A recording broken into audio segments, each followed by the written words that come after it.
Kendrick Lamar and SZA ignite Philadelphia with a genre-defying, culturally impactful performance on the Grand National Tour. Some concerts offer a memorable night, while others spark a movement. On a humid Monday night in South Philadelphia, Kendrick Lamar and SZA did more than just entertain, they sparked something profound. It was an experience that resonated deeply and will linger in the memories of everyone at Lincoln Financial Field. Hello everyone, welcome to Celebrity Cookies. Please don't forget to subscribe and comment your thoughts about the video. I hope to see you in our next cookies. This wasn't merely another tour stop. It was a vivid, cinematic blend of rap and R&B, infused with the raw energy of Compton and soothing melodies, all delivered in a 3-hour show that radiated rebellion, soul, and theatrical brilliance.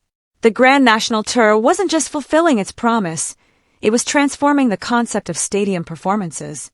The headlines have made it clear, Kendrick Lamar is not simply coasting on past successes, he's reshaping the landscape. Emerging from a high-profile rivalry with Drake, arguably the most significant rap feud of the decade, he stands not only unscathed but also culturally influential. With 5 Grammy wins in 2025 and a mind-blowing Super Bowl halftime show that sparked conversations across platforms like the Smithsonian and TikTok, this tour is just another chapter in his evolving narrative. However, Monday night in Philadelphia transcended statistics. It wasn't about the 22 Grammys or the record-breaking $9 million earned at Kendrick and SZA'S Minneapolis kickoff show, the highest-grossing hip-hop concert to date. It was about that electric atmosphere, a sense that something historic was on the verge of unfolding. And indeed it did. As the sun set behind the stadium's steel structure, the crowd buzzed with a palpable anticipation that only artists of this caliber can evoke. DJ Mustard kicked things off with a 30-minute set that felt like a nostalgic mixtape from the late 2000s, seamlessly transitioning from Swag Surfin' by Fast Life Youngsters to We Are Young by Fun, creating a blend of nostalgia and defiance. Fans in vintage Kendrick gear and parents in SZA tour shirts swayed together, united by the rhythm. Then, the lights went out.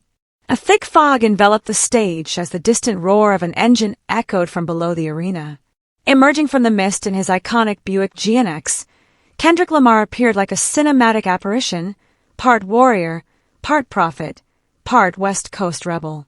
With one hand on the wheel and the other gripping the mic, he launched into whacked-out murals, his voice sharp and intentional.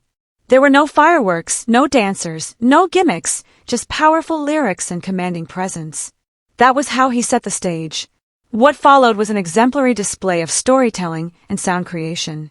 Kendrick, known for his unconventional approach to set lists, structured the performance into acts, each a vignette connected by skits, visuals, and thematic shifts. In one segment, he appears in a mock courtroom, breaking down legal terminology with his lawyer, clearly a jab at Drake's rumored legal threats regarding their lyrical rivalry.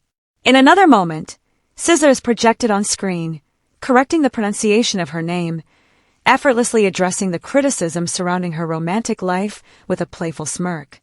Every moment had significance. Each pause resonated with tension. This was more than just a concert, it was a statement. The opening acts primarily featured Kendrick, who delivered new songs from GNX with precision. Tracks like Squabble Up, TV Off, and Hella Dist struck hard, each crafted like a lyrical explosive. Not Like Us, a cultural powerhouse, reverberated throughout the stadium. Kendrick performed it with a smirk, a challenge, a hint of finality. You could sense the audience leaning in, captivated by every word. Just when it seemed the show couldn't escalate further, it did.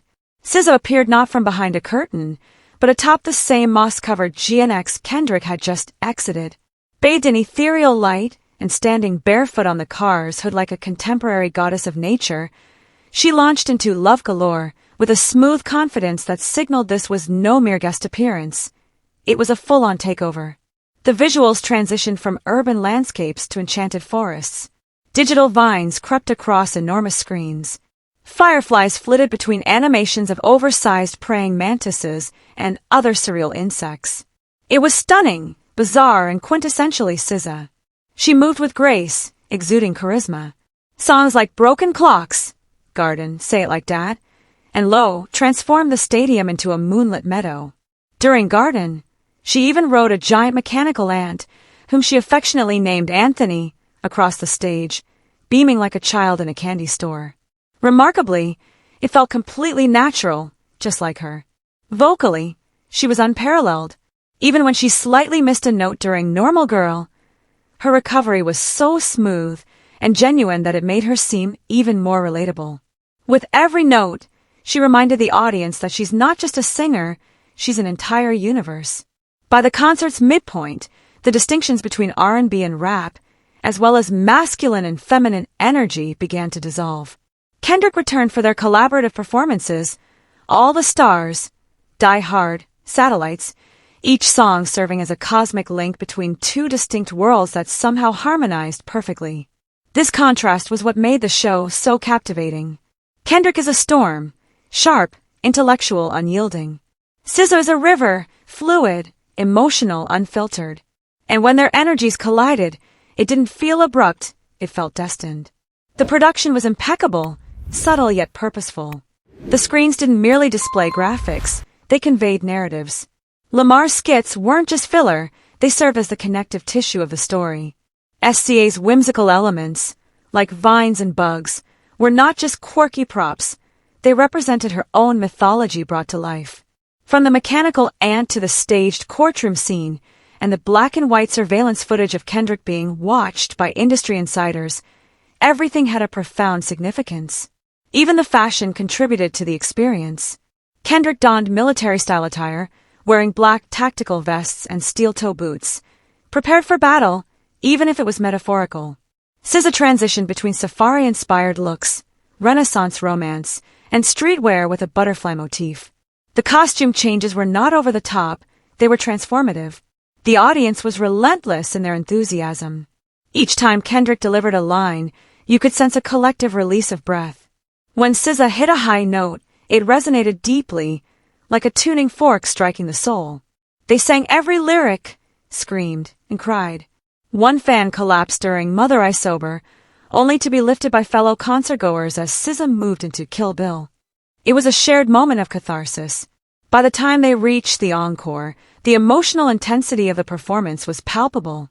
Kendrick, drenched in sweat yet unfazed, stood at the center of the stage and spoke directly to the audience. "Philly, you've been real. Realer than most," he said. "We're just artists. We're just storytellers. And you came out for the story." SZA followed, wiping away a tear as she surveyed the stadium. "This night, it meant more than you realize," she said softly. "I love you all. Their final song together. Not like us. Once again, but this time, it felt like a triumphant anthem. The crowd didn't just sing along, they erupted in unison.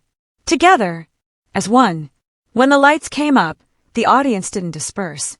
They remained, awestruck, clinging to something ineffable. A feeling, a rhythm, an echo. The Grand National Tour is more than just a tour. It's a transformation, a wake-up call, a new benchmark. And if the Philadelphia show is any indication, Kendrick Lamar and SZA aren't merely participating in the culture, they are the culture. This wasn't just music. It was a defining moment, one where every lyric resonated, every visual captivated, and every beat reminded you why these two are not just artists, they're the architects of a new era. Their collaboration doesn't diminish their individual strengths, it amplifies them. The journey continues across North America and Europe.